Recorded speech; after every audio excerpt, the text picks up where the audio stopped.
What's going on, 49er faithful, 49er fam, 49er gang? This your boy 49er Dion here, back with another video. And definitely hit that like button, hit that subscribe button, turn on the post notifications so I can keep you up to date on any and everything San Francisco 49ers. With that being said, let's get right on into it. I've been gone for a little bit, but I'm back. We'll be going through a couple of things that happened in the off season, a few things that we're going to be happening throughout training camp, mandatory mini camp, all of those good things. We had some great turnouts. We got some good stuff to get into. We'll be talking about the schedule really quickly here. But with that being said, let's get right on into it. So after the draft, after everything is said and done, the next thing that we had to look at was the schedule to see when the 49ers would be making sure that they seeing who they play and figuring out where we go from here, home games, all that good stuff. The other good thing about this is that we are at full capacity. Levi Stadium is open for business. So I don't know what Jed York did. I don't know how he did it. I don't know when he did it. But the beauty of it is that we are at full capacity. Everyone will be there. Everyone will be available. Fans will be in attendance. So the cool thing for some of these rookies is they'll be able to get to experience that. And some of the guys that we had last year who weren't able to experience, us as the faithful, will be able to see that firsthand and understand what it feels like to come out that tunnel and feel that raw energy and the good vibes that come from the 49ers faithful, and see that crowd and go, man, that's crazy. We got all these people here. Like, they have no idea how rowdy and how crazy of a fan base we are in a good way. But either way, our schedule is out, and we've got some games on the schedule, man, that are gonna go ahead and make sure that they put a lot of things to the test. Pretty much our schedule is going to be mostly guys that we basically have played. I think the schedule pans out where all of our teams wind up with a little over a 500 record or a little under. But we start the first week at Detroit. Then we come to where I'm at in Arizona. Then basically I apologize. First week at Detroit. Second week we go to Philly. We face Jalen Hurts and the Philadelphia Eagles. Third week, we go back home. We play Green Bay. Then we're home again. We play the Seahawks. By week 5, we're at the Cardinals. We have our early bye this year. It's week 6.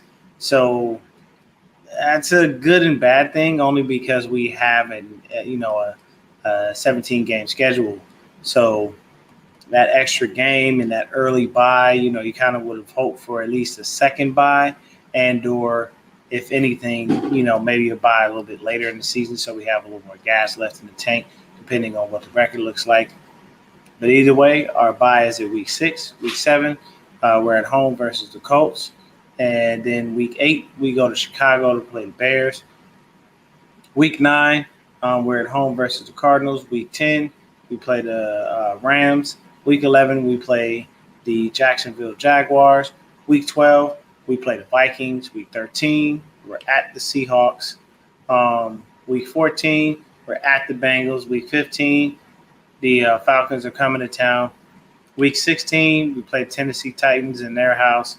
Week 17, we're at home versus the Houston Texans. Week 18, we are at the Los Angeles Rams. So you've got to remember, anything when we're playing California is nothing to us because we're basically right up the road from that. So it's not really going to be much as far as that's concerned. I'm not really going to stress too much on us being, having to go to LA. Like, that's a couple hours away from Santa Clara. So it's not like they go too far. They have to travel a ridiculous amount. But, those are our games. We have a couple of games that are going to be in prime time. So let's take a look at that. We do have a shortened preseason due to the 17th game. We only have 3 preseason games. Our preseason is always matched up against the AFC West, i.e., This year it will be we won't play the Broncos, but we are playing the Chiefs, the Chargers, and we end our preseason with the Raiders. So that's actually a pretty cool thing. As far as primetime games, San Francisco was awarded the max allotted 5 primetime contests, 3 at home. For the second straight season, the 49ers will host Aaron Rodgers and the Green Bay Packers in the home opener on Sunday Night Football in Week 3. The 4th consecutive year the 49ers and Packers met in the regular season. 4 weeks later, the 49ers are set to host the Indianapolis Colts on Sunday Night Football. This marks the first regular season meeting between the two clubs since the 2017 season and the Colts' first ever trip to Levi Stadium. In Week 10, the 49ers will host the Los Angeles Rams on Monday Night Football. The first of 2 matchups, the 49ers have defeated the Rams in each of their past 2 meetings on Monday Night Football, including a 28-0 victory in their last Monday Night Football matchup, September 12, 2016. San Francisco 49ers wins Monday Night Football are tied with the Pittsburgh Steelers for the most wins on Monday Night Football in Monday Night Football history. Week 13, 49ers will travel to Seattle to face Seahawks on Sunday Night Football for the second time in 3 seasons, having defeated the Seahawks 26-21 on December 29, 2019. Finally, the 49ers close out their primetime matchups, heading to Tennessee to face the Titans Week 16, Thursday Night Football. Per the NFL, Sunday night games in weeks 5 through 17 are subject to change. Week 18 is to be determined. So, with that being said, this is pretty cool. I can't be too mad at that. We've got 5 primetime games. It's the maximum amount that we're allotted. And the one thing that I can say about this is if Jimmy goes down, our primetime doesn't go away. Because if you notice, when Jimmy got injured in the past years, every time he got injured, what happened? Primetime games were gone. They flexed us out to put somebody else in. Why? Just doesn't have the same energy. Basically, we're stuck doing BS stuff, and we're just looking at it, and they're looking at us going, well, I mean, you're not as formidable as you once were, so, we'll go ahead and move. So that happens a lot, unfortunately, when it comes to, basically your starting quarterback going down. But the beauty is we got Trey Lance as our backup. So basically, if Trey Lance is the backup, then what does that tell you automatically off rip? What are they going to say? We're not moving him out of prime time. We want to see this kid. You went up to number 3 to go get him. All of the implications and everything that come with Trey Lance, all of the talks, all of the maybe he's a project, maybe he's not. We've heard about his ridiculously high football IQ, everything that people have been saying in the media. What does that automatically tell us? They're not going to flex us out of prime time because they want to see what this kid can do. And you got to think about it. If unfortunately for some ungodly reason Jimmy winds up getting injured, what happens? Depending on how far along in the season it is, Trey Lance should walk in and not be able to miss a beat. And at a bare minimum, Kyle should be having a playbook that's set up for him, specifically for him to learn, because there's going to be different things you're going to do with Trey Lance versus what you'll do with Jimmy Garoppolo. That was as evidence, basically, when you had C.J. Beathard and Nick Mullins in there. All 3 of those quarterbacks have different skill sets. So Kyle adapted the playbook to whoever was in there. And yes, I mean, you go into a game with probably, I think they say, anywhere in between maybe 20 to 30 plays, 20 to 40, something like that. And most of your game plan is scripted. Kyle's one of those people, I'm going to run this play to set up this play to set up that play, and it's going to set up that play. Oh, and by the way, it's going to set up another one. That's just how he works. His plays are set up basically for you to go ahead and succeed on the next play if you don't succeed on the first one. It's like, okay, we ran a stretch zone to the left that didn't pan out. Boom. We're going to go ahead and run it up the gut this time. Or we're going to go ahead and hit Kittle. We're going to hit Debo. We're going to hit Ayuk, so on and so forth.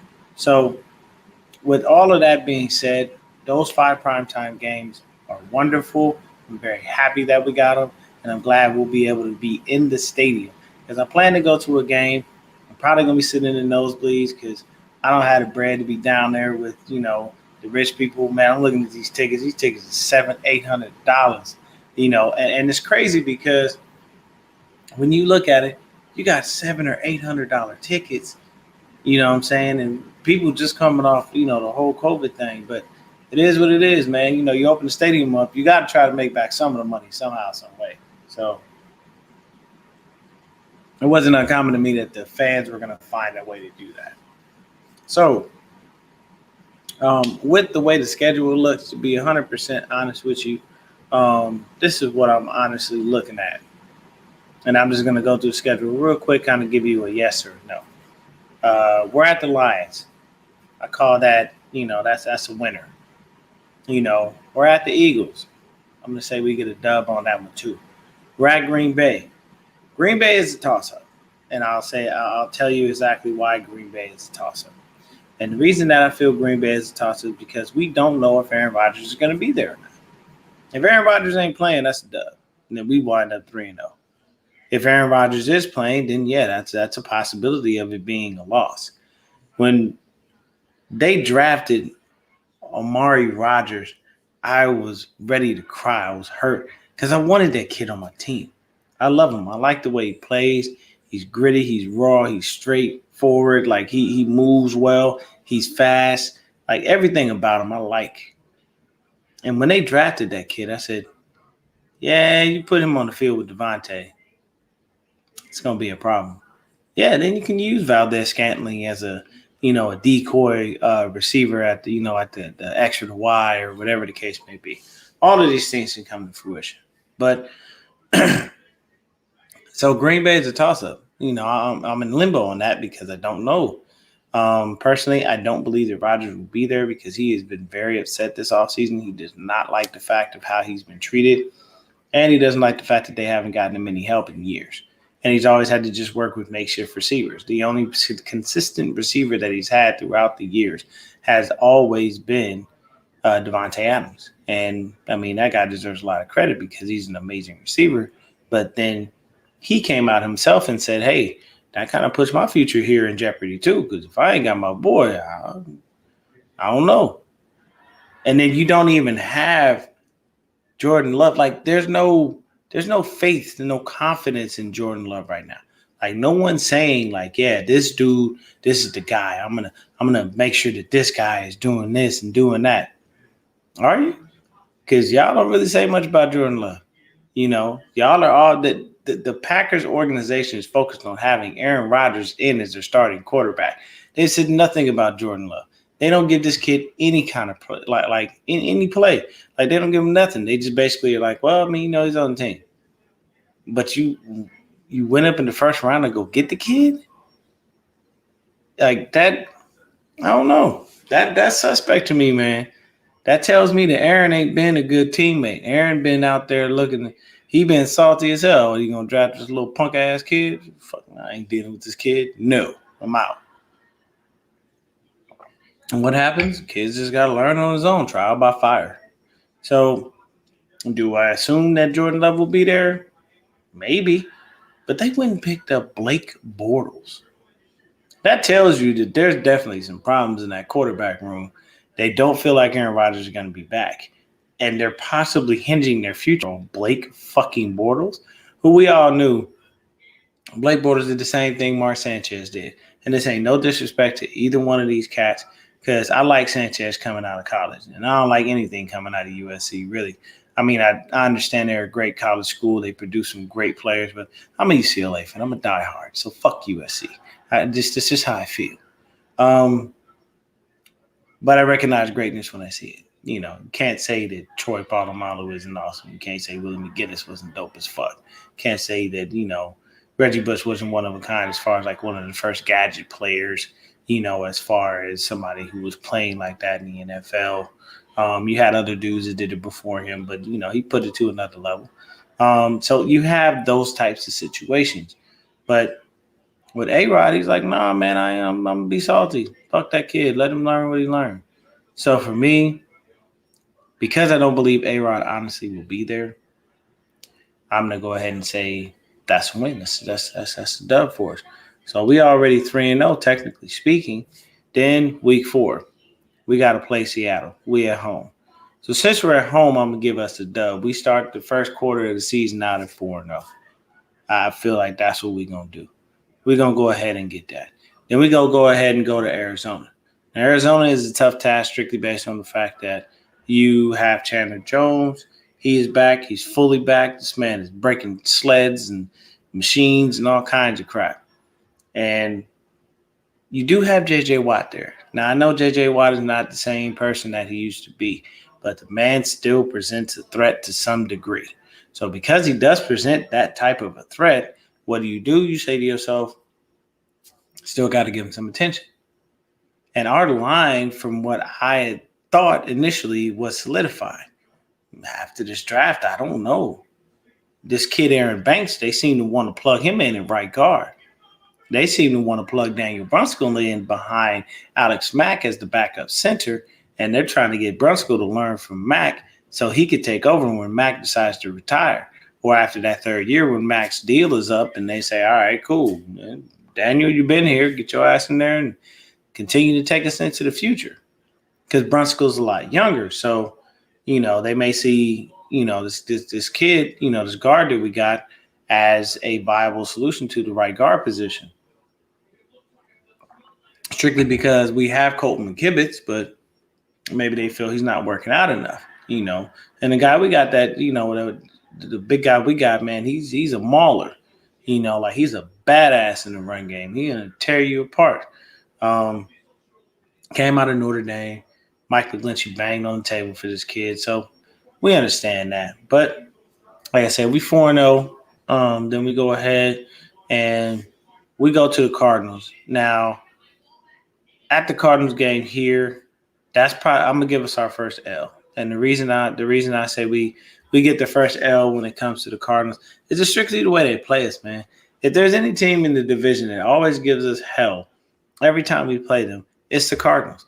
With the Seahawks, you pretty much know it's either going to be a dub or a loss. It's either or. But with the Cardinals, it can go either way all the time.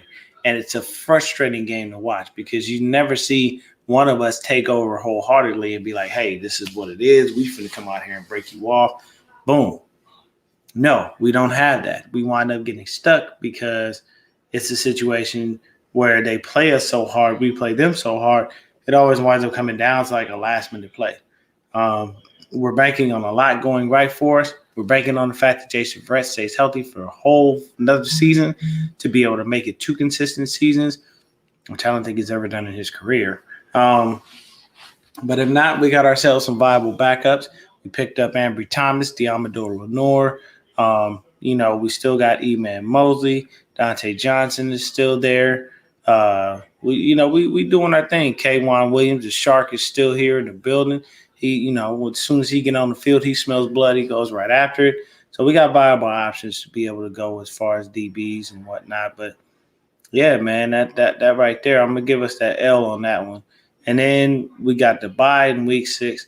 Then we go ahead and we're at home, Sunday Night Football, our first primetime game of the year. It's the Colts. DeForest Buckner's homecoming. Since we traded him over to the Colts so he could go ahead and get paid, get that AD money. And here's the thing about the Colts.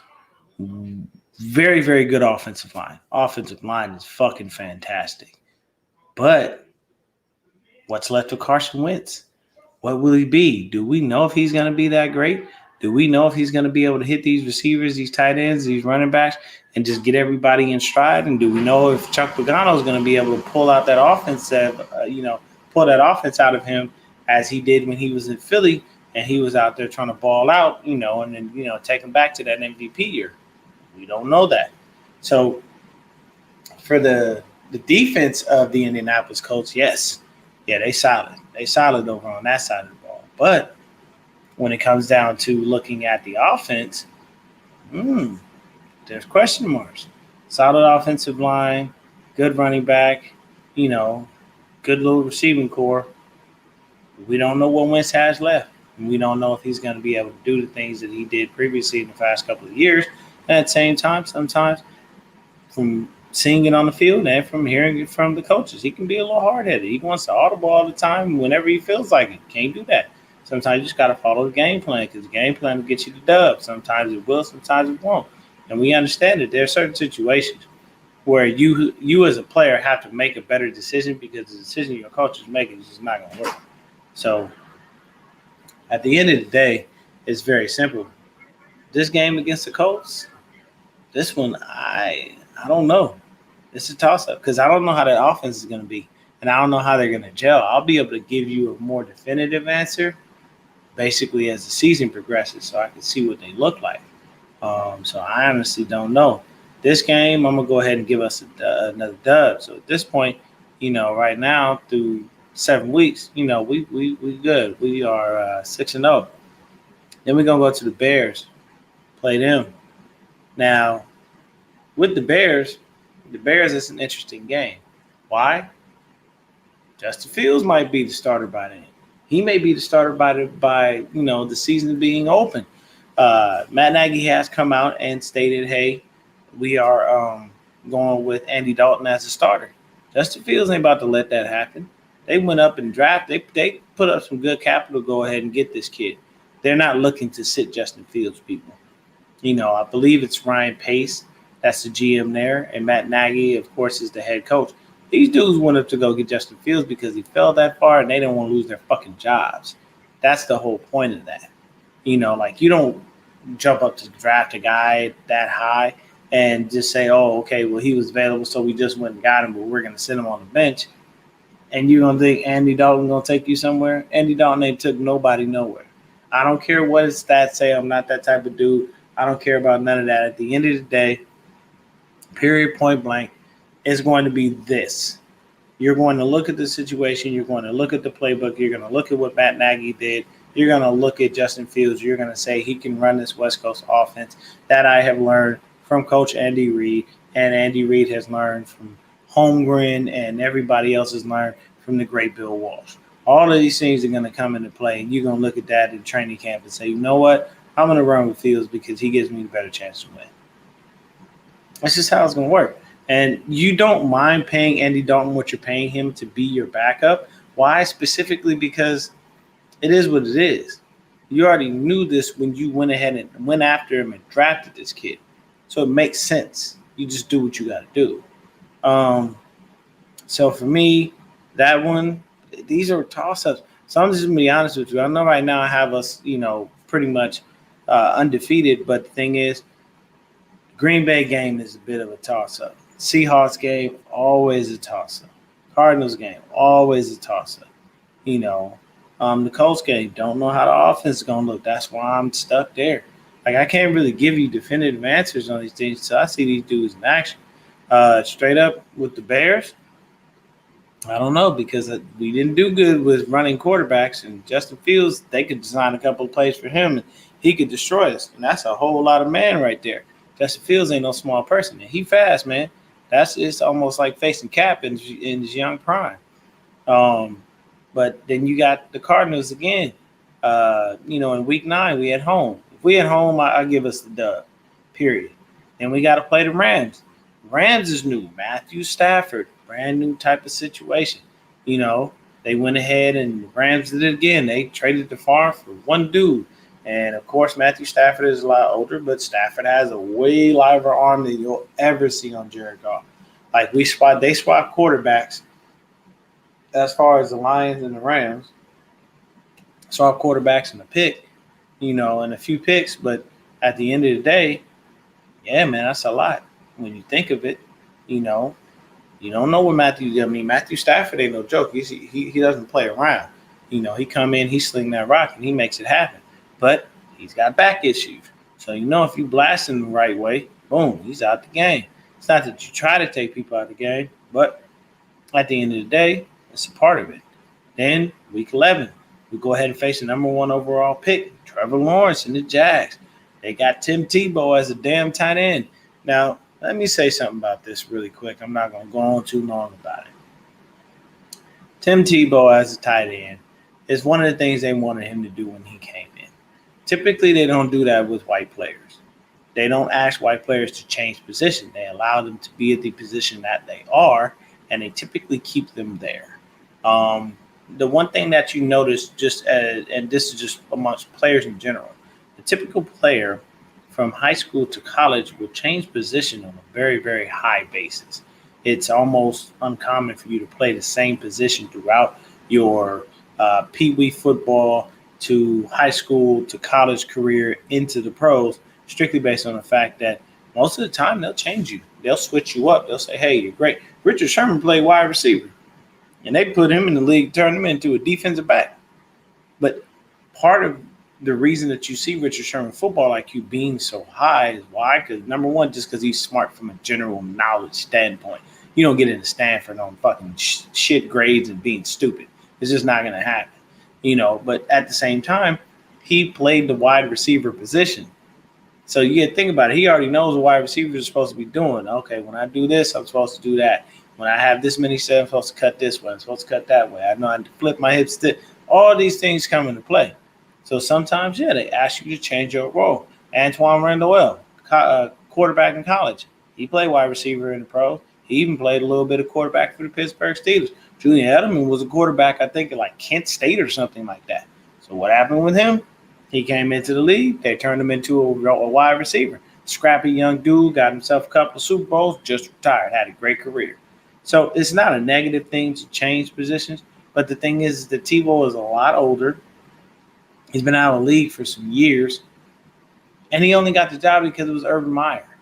There's no other reason. Nobody else is going to give him that shot. So, to be honest with you, you know what you can say about Tim Tebow? That man is truly blessed. God works in his favor, and he works in his favor very often. He allows him to be able to have opportunity after opportunity after opportunity. And I'm not going to say that to me, that ain't got nothing to do with the boy's skin color. It just got the fact, dude, he got good favor with God. I'll just be 100% honest with you.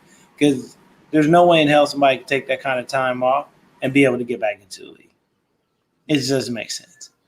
Outside of somebody coming out of retirement and showing you a little something, maybe a TO, you know what I mean? Coming out of retirement, going back in and playing for a little bit. He's not, T.O. has said it himself. I've seen him on I Am Athlete. He said it himself like, hey, I wouldn't be an every down receiver. Be a situational kind of guy. I can still go up and get a 50-50 ball. I can still, give you a couple spectacular catches here and there, things like that. Shit, I'm sure Jerry Rice could still even play. I just tell you this right now, Darrell Green still fast. If you don't know who Darrell Green is, look that man up. That boy quick. When they used to have the NFL's fastest man competition, they'd have you run a 40. And Darrell Green won. He won a couple years in a row. But with that being said, man, we're going to move right along in the schedule. So then after we do that, we go home, we play the Vikings. And that to me automatically is a dub. I like the kid, Justin Jefferson. He's dope. He does some good things. Kyle Rudolph does some good things. If he's still there, I think he may or may not be there. And then you got the other kid, Thielen. He's good too, but I still see us winning that game. After we do that, that'll be us playing the Seahawks. I'm going to call that a loss because we're going to be in their house and if they at full capacity. Is that the sound in there is deafening. You're not going to do that. We go ahead and we play Joe Burrow and the Cincinnati Bengals. I'll call that a dub. Play the Falcons, call that a dub. Play the Titans. We probably going to take an L on that one, man. King Henry might run us over. Week 17, we play the Texans. That's a dub. Week 18, we play the Rams again. Basically, we play the Rams twice, so I'm going to go ahead and give us a dub on both of the times we play the Rams. We just, Kyle Shanahan owns the young coach over there. So I don't see any reason for us to wind up losing that game.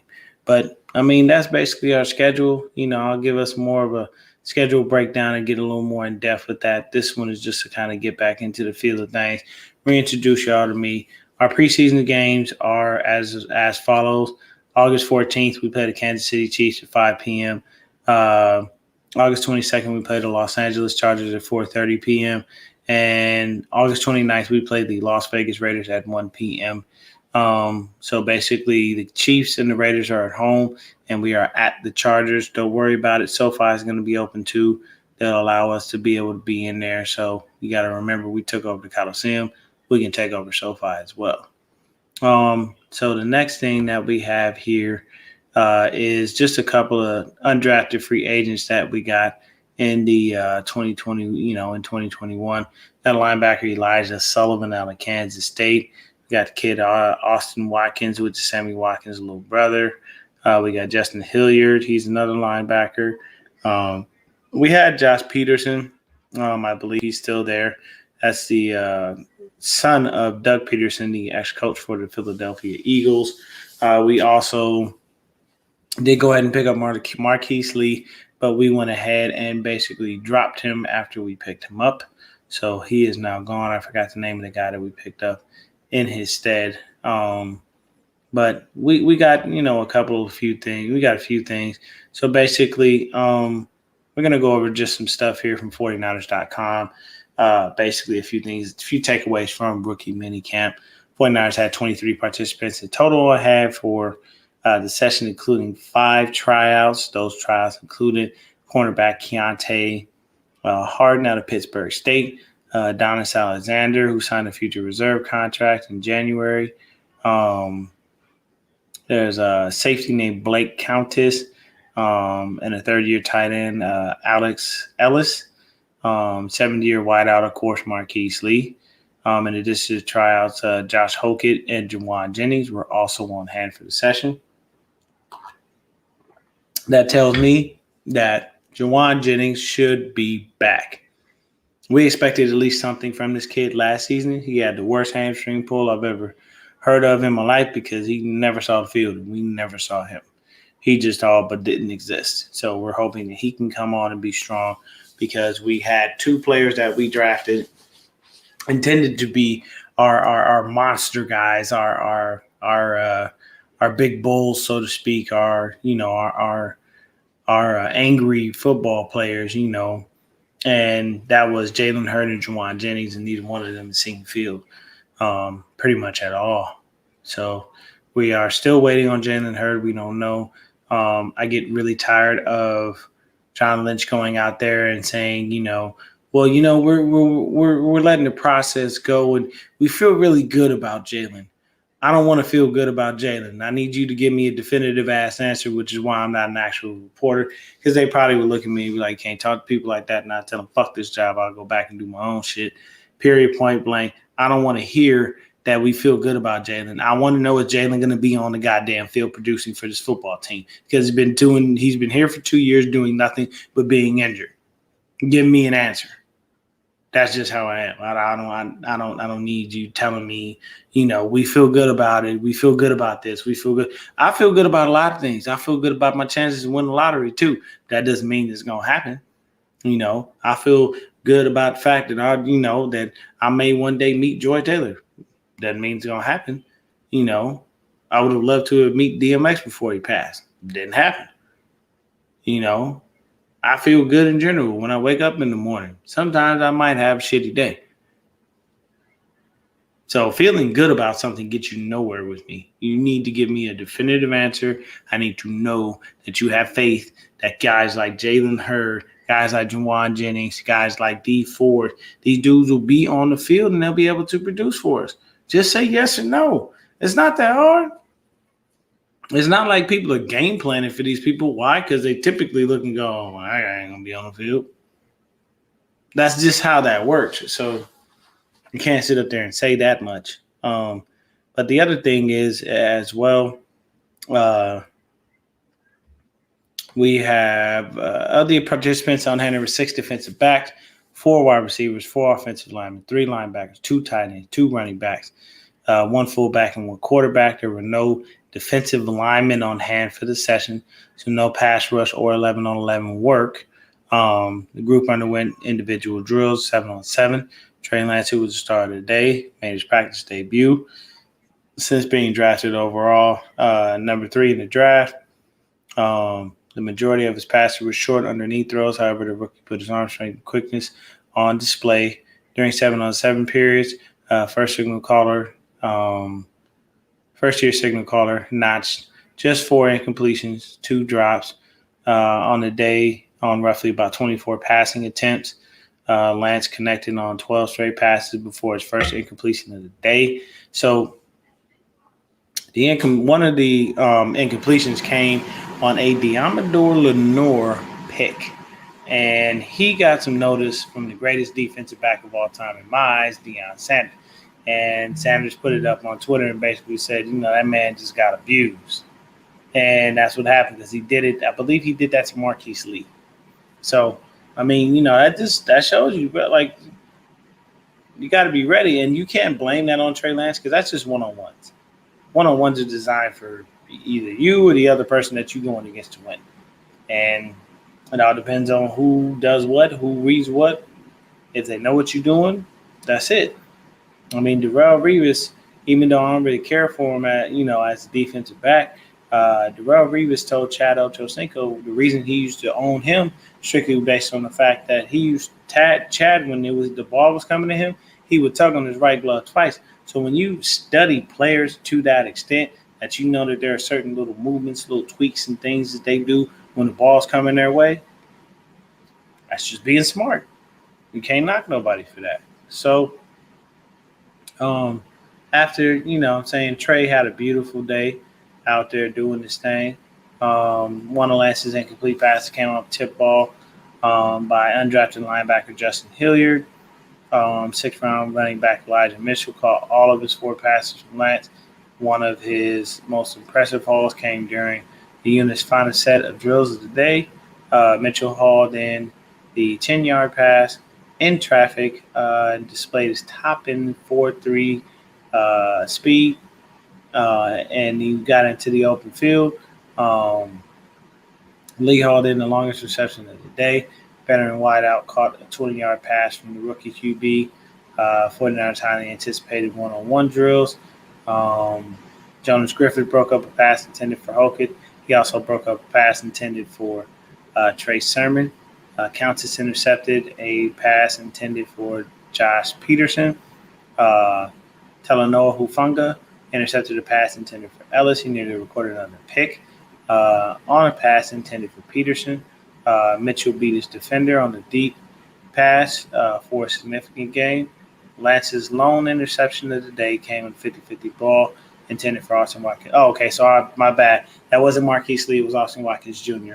That was picked off by 5th-round defensive back Yamador Lenore. And basically that was basically it. So you got to look at it from a standpoint of these guys getting out there, getting after it, doing their job, having fun, making things right. And you got to love that. You got to love that. These young kids went out there and did what they were supposed to do. Yeah, we didn't have any defensive linemen there because we didn't draft any. And plus everybody on the team is a vet, technically speaking, so they can't be there at a rookie minicamp. But by all accounts, our rookie minicamp went well. I know a lot of people were tripping off of the fact that he was doing short passes, short throws, small things. But I think what you're doing is you be smart you're smart with a young kid. Yes, his intelligence is through the roof. But what you do with him is you work him through things. You want him to get the small things down first. Let him handle the big things later. Trey Lance has a big arm. We've already seen that. That's nothing for us to be afraid of. Nothing to be worried about or concerned with. But at the end of the day, you baby steps. All right, man, look, I got dude underneath. I got this guy here. So you're working within this small radius. Boom, you get those down packed. Now we go ahead and expand outward and put you further down the field. Okay, we're going to go ahead and get you, 15-yard pass, 20-yard pass. Let's see if we can get you a bomb here, there, those things like that. So you'll see Trey Lance most likely working with the twos. Might even get some work with the ones depending on the situation. Jimmy came in. He looked a little buffed up because we're going to start our mandatory mini camp. I believe it's June 11th.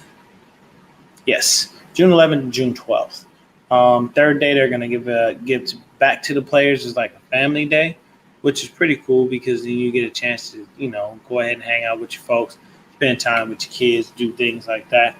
But those are just a couple of things that I wanted to touch on. So we'll be perfectly fine. I'm going to dig deeper into the season, do some more research, figure out some more things, and see what else we got. Kind of take a look at records, stats, things of that nature, and then we'll dig a little bit more into it. But I'm going to have to see on some of those games, honestly, because I don't know. There's such a toss-up. Whenever we play the Cardinals, whenever we go ahead and play I know the Rams I'm never afraid of, but with Matthew Stafford there, that poses a little bit more of a challenge. He's a way better quarterback than Jared Goff could ever hope to be. Um, and then that is a slight at Jared Goff. I'm not gonna say it's not a slight at him because pretty much that is. You can't say something like that and then say no, it's not a slight to somebody because it pretty much is. And I'm just keeping it 100 with that.